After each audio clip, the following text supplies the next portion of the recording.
Welcome, Rennie. Oh, thank you. So, Rennie is a published author, columnist, and runs the Voice for India project, and was born and brought up in New Jersey, and has written a book called India Stripped, where to separate truth from reality as presented in Indian media. So just with that little background, Rennie, we'll start with our first question. Just tell us in your own words a little bit about yourself and your journey maybe towards Hinduism to set that context going. So it all started, I was brought up in a Christian household, and during my childhood years and especially my adult life, I had a lot of mental tortured by the church. They would manipulate me and control me, and they would grain in my head that I'm going to burn in hell forever, and the demons are going to attack me, God's going to kill me. So this went on for practically my whole entire life. And then in my early adulthood, the church really started harassing me and putting a lot of pressure on me to be a good Christian girl, I guess to say, perfect. So that created a lot of anxiety and fear and depression, and I actually became very sick with extreme anxiety and depression, to the point where I couldn't work. I had to take almost a year off from work. I was so physically and mentally disabled from how they would torture me and ingrain all these things in my head, and how they would say that other religions are demonic, and just hearing that over and over again. So when was this? What time are you talking about? From my whole life, growing up in a Christian. Why would they say that? I mean, is this routine in the? Some sectors are more radical than others. Unfortunately, I got stuck in the, I guess, radical side, even though most of them preach that you are going to burn in hell if you don't accept Jesus as your personal savior. So it's kind of control and manipulation. But at that time, I didn't know, because it's just, in America, like, everybody's a Christian, and you just go to church, you listen to what they tell you. So they just like slowly ingrain it in your head. And if every little thing that you do, if you're not perfect, they say that the devil's going to get you and all this crazy stuff. But if you don't know any better, especially when you're younger, it really affects you. So that what happened to me. Right from childhood, is it? Yeah, and then in my early adulthood, I would have pastors, deacons, all the different segments of the church, people, the elders. They would come to my house, and they would say that I'm a sinner, I'm going to burn in hell. And they would say that you shouldn't go outside because God is going to destroy you. And I actually believed it, and I was afraid to leave my house. Parents approved of? My parents are Christians too. They kind of believe like on that level too. But I'm talking when I left home and I had my own apartment. Okay. But I was a member of this particular church in my neighborhood, so they would put a lot of pressure on me. I don't know if, I guess to be more in the church and make sure that, because they always said that you're in this world, but you're not part of this world, meaning you have to live among these people, but don't act like them.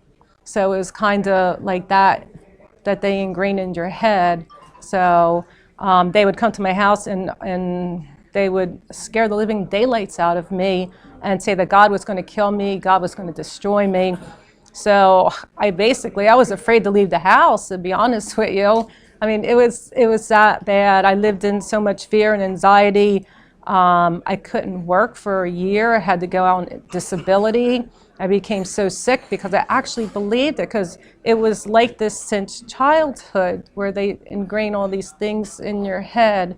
So my entire life has been just a horrific journey with the Catholic and the Christian church that I went through, and it was just brutal. I mean, one day I went out and I'm sitting in my car and I had my hands on the steering wheel. I couldn't move. I was afraid to go to work. I was afraid to go shopping because I thought once I left that God was going to kill me because I was a sinner. And you know what that feels like? It's torturing in your mind. So I went through that for a long period of my time. We've heard this sinning business earlier with Maria Wirth. I know you know her. Yeah, and she talked about it. I know she talked about it in one of her lectures earlier, that we all laugh about it, but she said you have no idea that what an impact it has on kids who are being raised in that environment of constantly being fed. She's absolutely right. It does so much damage to you, maybe more than others, but for me, I literally went through hell where I couldn't even leave my house. To leave my house to go to work or shopping, it was hard. Just sitting in the car thinking that God is going to destroy me because I'm a sinner. But they all the time say God loves you and all of that also, right? Isn't that the constant narrative? Like, oh, Jesus loves you, but be perfect in Jesus Christ, otherwise God's going to get you. So yeah, it's kind of so you weren't perfect was their problem, is it? Or yeah, well, for me, like living as a normal girl in society, wearing jeans, if you want to listen to the radio, rock music, like we weren't allowed to do that. You had to wear like big clothes, no like jeans or anything like a normal person would wear. Everything had to be Christian music, no rock and roll because it's the devil, no secular music because it's the devil. So like everything was the devil, the devil, the devil. And then, when you hear that your whole entire life, the devil, the devil, the demons are going to get you.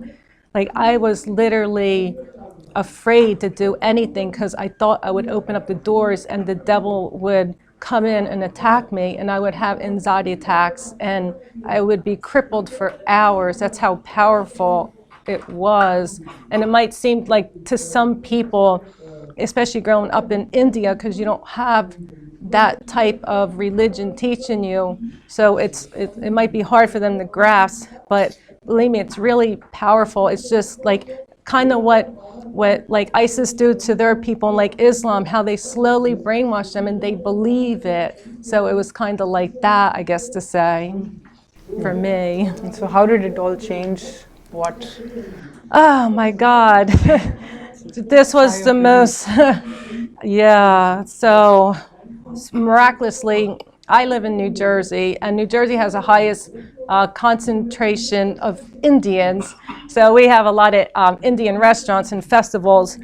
So one day, I said, I want to go to this Indian festival. I just wanted to see what it's like, because I always wanted to go to India, and I always had like this love and passion for cows. Since I was a kid, my family, they would all gift me cows at Christmas and birthday. So I went there, and this lady gave me a pamphlet on Hinduism, and I was reading it, and it's so esoteric compared to Christianity, totally different. But when I was reading it, it seemed so practical and so logical, and it just made sense. I felt so connected to it, like I wanted to learn more about this way of life, religion, whatever you want to call it. So I started learning more about that, and like Indian philosophy and meditation and yoga. So it was like a slow process, I guess to say, but from that very moment when she gave me that pamphlet, that day changed my life. How long back was that? That was back, it had to be before 2006. maybe about 2005, early 2006, I'm thinking. So that day for me was a magical day because I heard of it, but I really didn't know anything about it because, again, it's so esoteric to us in America. But as esoteric as it was, I felt so connected to it. It's like, what is this? This seems like so, like the right way. It's so practical and logical, and there was no founder, and just the whole concept of karma and dharma and everything. So after slowly, after a long period of time, I started feeling free, and not thinking that if I did something, so the devil was going to attack me and the demons were going to get me and just going on a full-blown panic attack. So it was a long process, but then slowly, I finally got free of the anxiety, the depression, the guilt, the shame, and especially thinking that, God was going to kill me. The demons are all coming in. That all went away slowly after some time because I know like this was the right path. I just knew it was, and it is because now I'm free. I don't feel like that, so.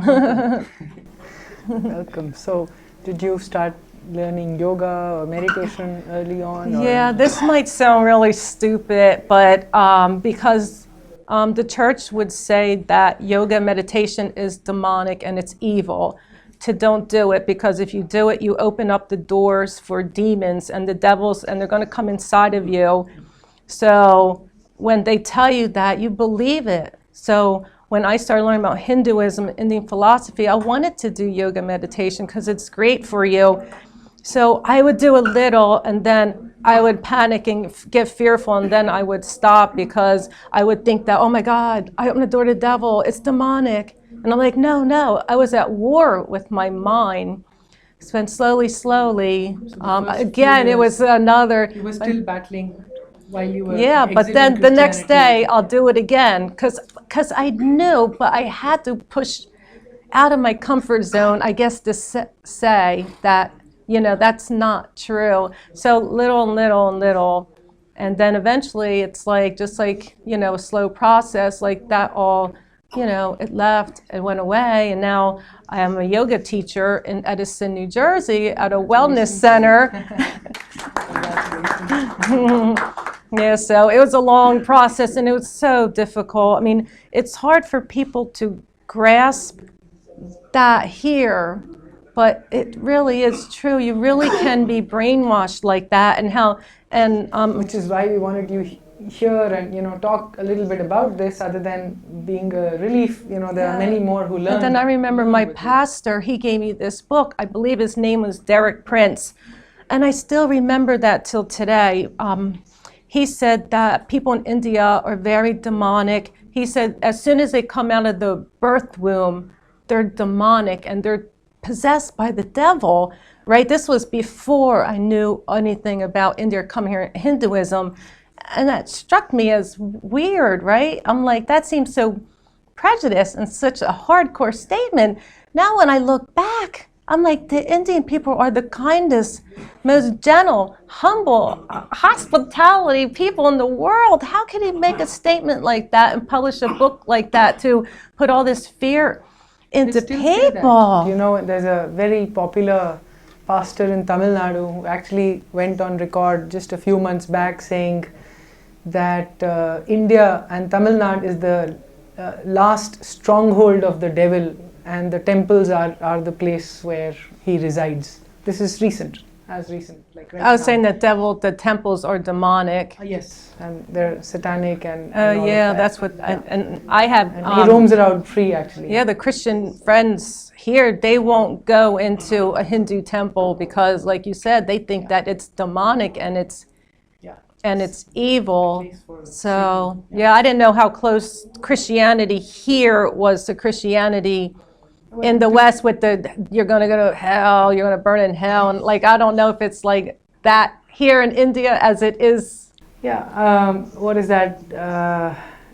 Jehovah's Witnesses, if I remember correctly. Jehovah Witnesses. I Oh just my God, they bumped keep into knocking them. on my door. I'm like, go away. I just bumped into them in Mahabalipuram, right down south in Tamil Nadu, and in a temple complex, and they're coming and giving conversion papers. And I sort of challenged these guys, and there's a foreigner there, and he tells me I'm here in service of people. So they're so brainwashed that this is service to bring Hindus out of into Christianity is the only way of service that they ever imagined. Exactly. So Good. Seems So like pretty much the same here. yeah. Okay. So tell us a little bit about just maybe switching to Voice for India. How did this happen? And Voice what for India.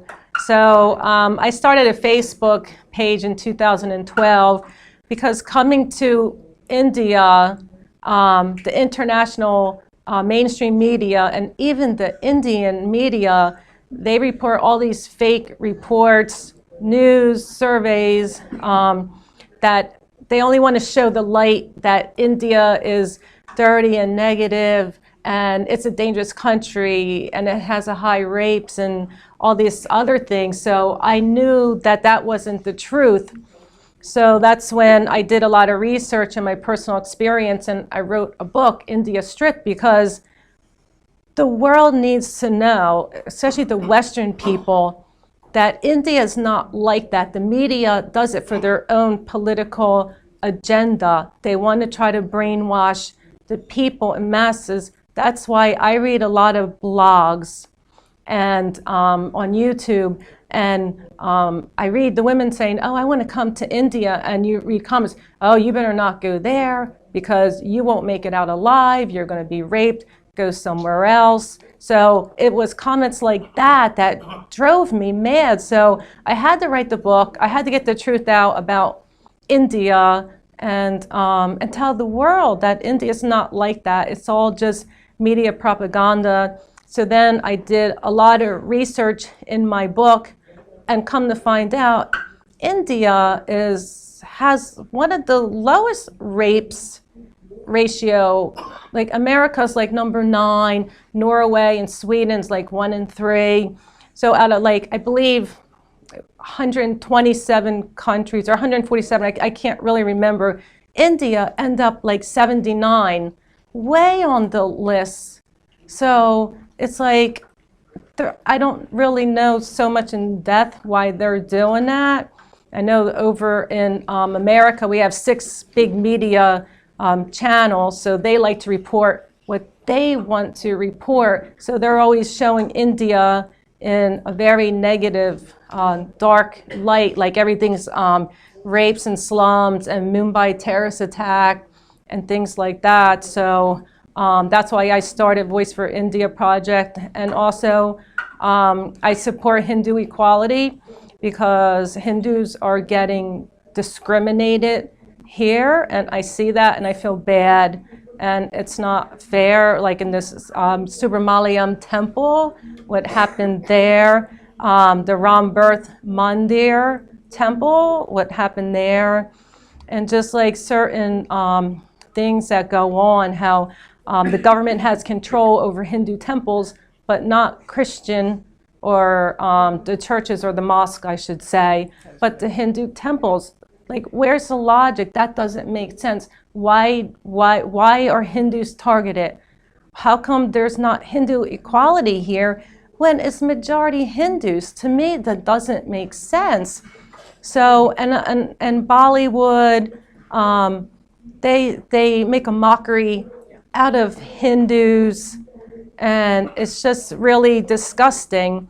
So I'm a big advocate, and I support Hindu equality. That's a lot of my work. And also Bollywood, the way they're so disgraceful, how they bash all the gods. So I do like political videos. I did one on Priyanka Chopra about a year ago. Which got you? Oh God, that went completely viral, crazy in India and around the world. It gave her a piece of my mind when she said that Hindus were terrorists and Pakistan's the victim. So I gave her a piece of my mind. I didn't like that, and that went like crazy viral everywhere.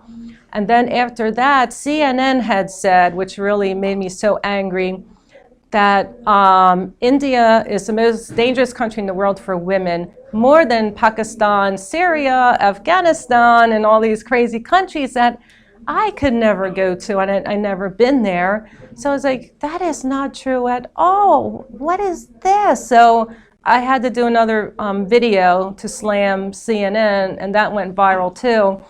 Because I believe if we all get together and be a voice, so like Voice for India is not just like, okay, I started. I like to get everybody involved in Voice for India because we can't be silent spectators.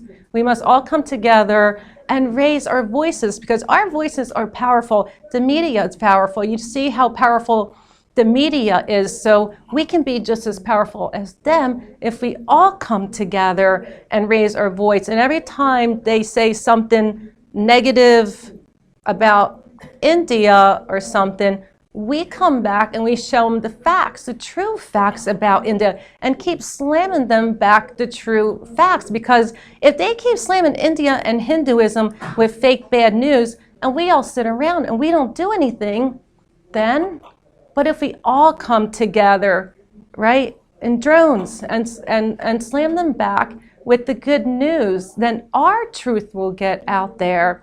That's why I wrote the book, so people know the truth about India. That's why I do what I do, so people will know the truth about India.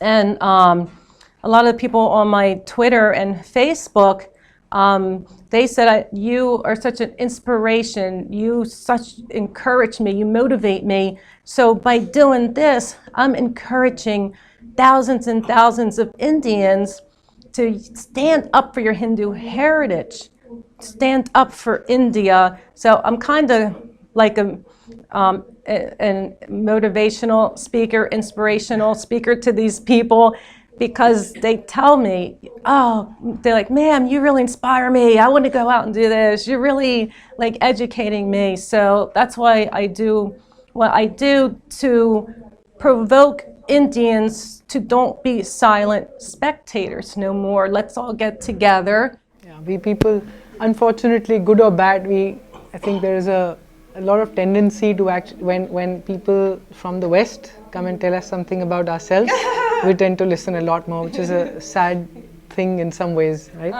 So what is your India Connect really? I mean, why? Yes, I can still understand yoga and, you know, maybe my connection with India, you mean? Yeah, yeah.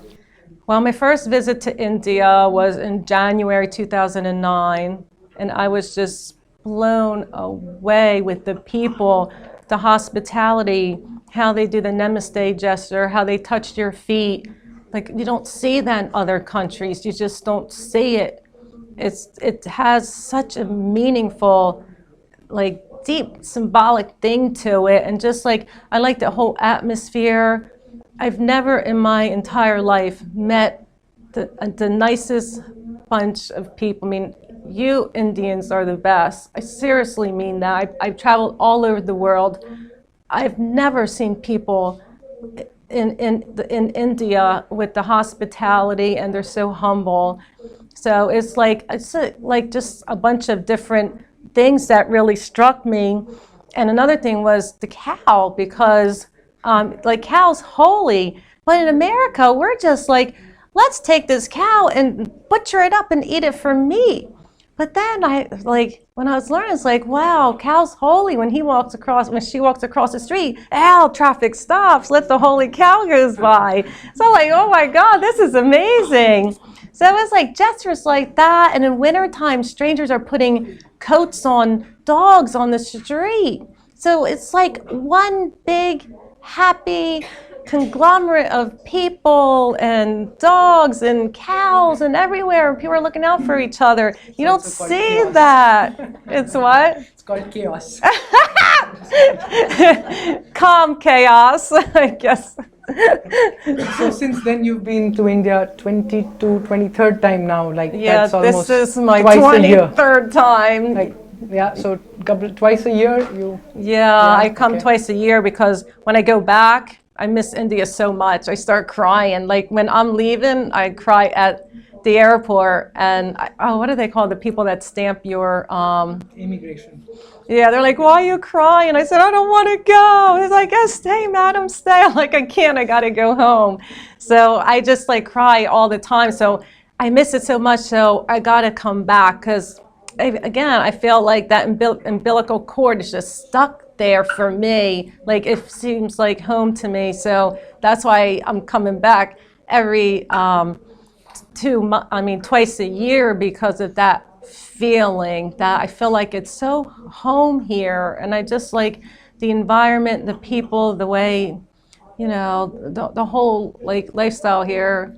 It's great and it's lively compared to United States. It's so boring. When I go home, I'm still hearing rickshaws in my ear. So it's go like back, earn money and then sort of make trips. Is yeah, that how yeah, you... yeah, exactly. It takes like a week for the honk honk of the rickshaws to leave my ears when I get home. Like I'm still hearing all the noise and chaos, and I like that because I go home and I'm like, oh my God, I'm in a morgue. Feels like I'm living in a morgue compared to India. So Good. So on Twitter, I'm going to bring up a little bit controversial things here. We were really badly bashed to allow you to come and speak, and I actually want to put this on record that's why I'm asking you. Mm-hmm. This is not about naming people or attacking anyone back. That's not the point. So the issue was that you did not want the word Hindu or something like that. So do you consider yourself a Hindu or no or yes? I mean, just for the record. Yeah, I am, but that particular post didn't mean that, if I could just say that. Please. So can I mention the person's name or no? Okay, I won't mention the person's name. So I had put a thing on Twitter, and my post was, why do we keep saying Hinduism when the word Hinduism was coined by the British for administration purposes? We should be saying Sanatanam Dharma. So one particular person totally misconstrued that message and said I said to delete the word Hindu out of the vocabulary or something, but I never said delete Hinduism. I just said, why are we still saying, use Sanatam Dharma? Because to me, they're the same. They're interchangeable. Because they're the same. And actually, every time when I say Hinduism, everybody attacks me. Say Sanatam Dharma. Say Sanatanam Dharma. And I'm like, don't listen to... God.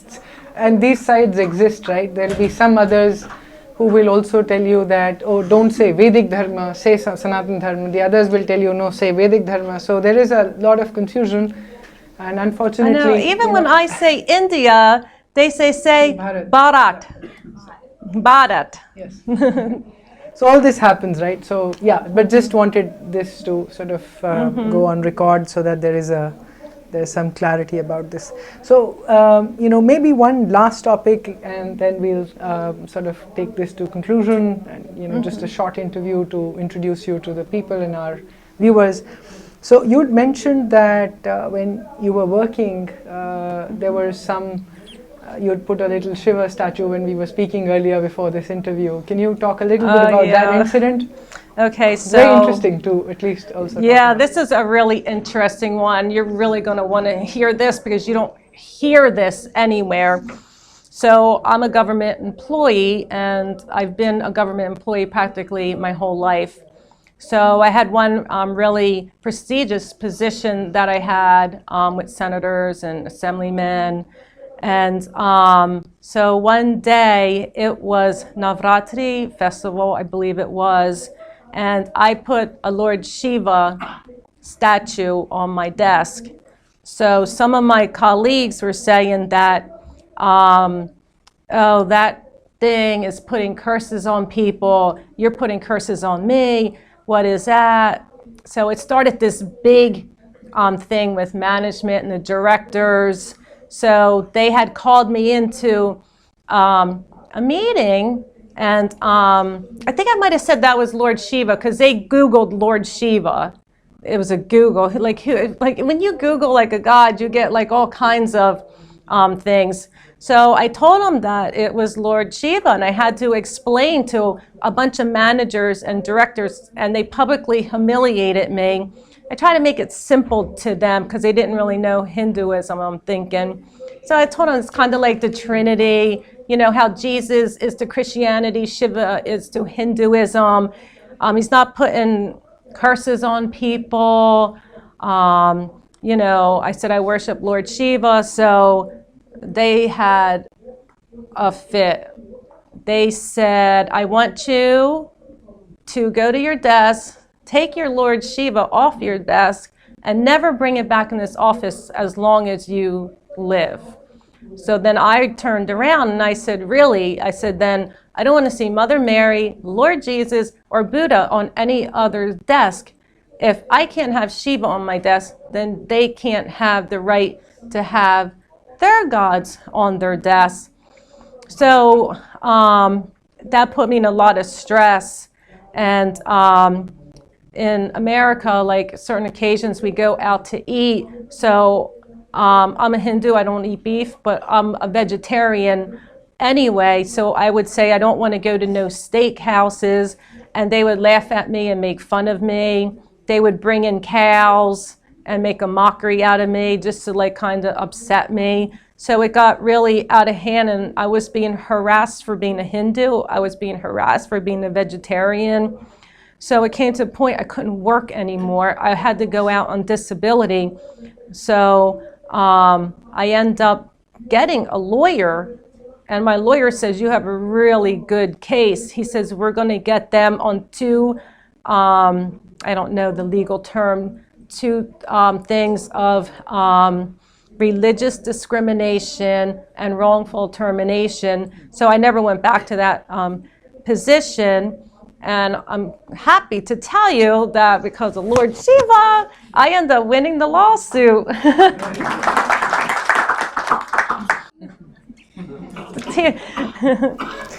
Good. So I saw a tweet. You're riding Enfields, 350s. Do you ride them, or was that just a picture on the Royal Enfield? Bike. No, actually, I stayed in a village in Bharatpur last time. There's this children foundation there to take care of the children. So it was my friend that's a founder of the organization. So it was his bike. So I just got on and took a picture. And I didn't believe I had no idea how heavy them bikes were. Yeah. So I said, I want to get on. I'm like, they saved my life because I would have broke my leg. Had no idea that this bike would weigh like a ton. Yeah. So, God. Below that shows your fan following amongst Indians. So there was this whole series of people who had posted their pictures with their bikes. Oh my God, everybody was posting, look at my bike, look at my bike, look at my bike. It was like crazy. Everybody was so excited to post their bullet. Good. Thank you very much for sharing a little bit of your story with us. Thank you for having me. Yeah. Good. Thank you very much. Thank you.